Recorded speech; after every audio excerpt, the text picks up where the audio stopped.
Hi, everyone. I'm Aviat Cohen at AV Master, and today we have the absolute pleasure to have Mike Christon, Service Manager at Audio Advice from Charlotte. And Mike today has joined us for a customer story. How are you, Mike? Good. How are you? Fine. I'd like to thank you for the taking the time for this interview.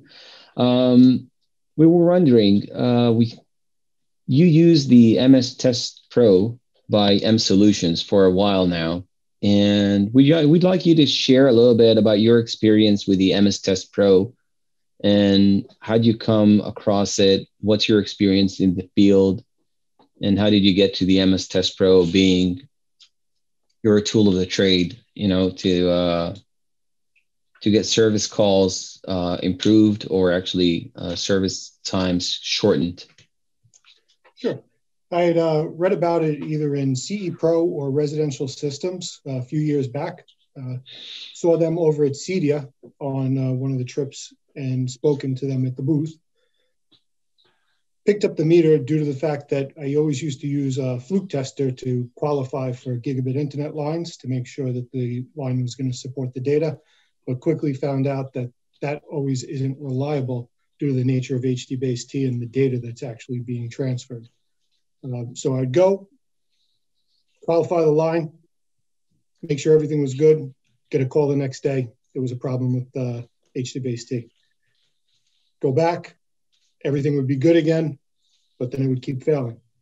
So you'd wind up just pulling it apart, changing it, and just kind of guesswork, which isn't good in service. After I picked up the meter, I quickly saw, what problems could be. Something that was electrical, that was by the line, that was causing it to essentially fluctuate, and for it to reach the yellow or red level on that meter, where you're going to hit a point of failure. Able to either rerun a line or to re-terminate to get better signal levels, so this way the device would pass without a problem. So quickly now I can go into a job and certify that line to make sure that it's proper and make the customer happy. So less callback. Yeah, we talk a lot, with customers, and we talk a lot with consultants and systems integrators, about getting the job done right first time. And as you mentioned, a lot of people mistaken HDBaseT terminations. It passes off as RJ45. What could go wrong?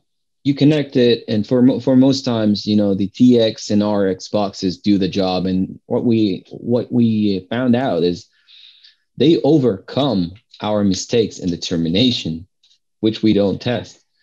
And as you said, you test it with a fluke, looks okay.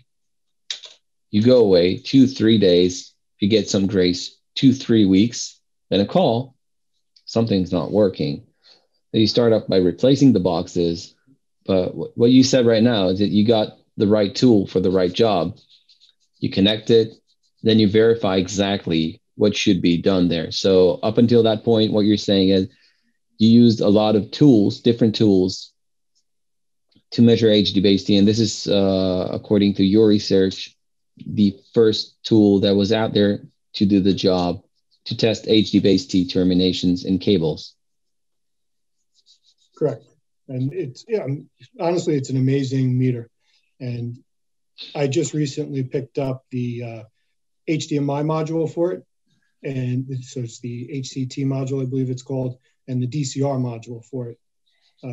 And so far in my preliminary testing on it, it's been pretty impressive what it can do.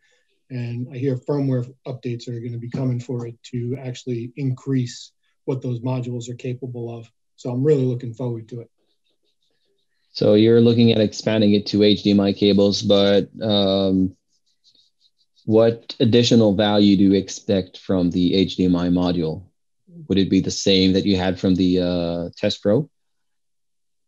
They haven't really discussed how deep they're going to go with the firmware update on it. So right now it's more of, my understanding is kind of a little more than continuity on it. It's checking to see if there's any shorted pairs where they're, kind of doubling up on something, or if there's missing pins or wires in the cable because it was made cheaply. But so I'm really looking forward to seeing what the new firmware brings for it.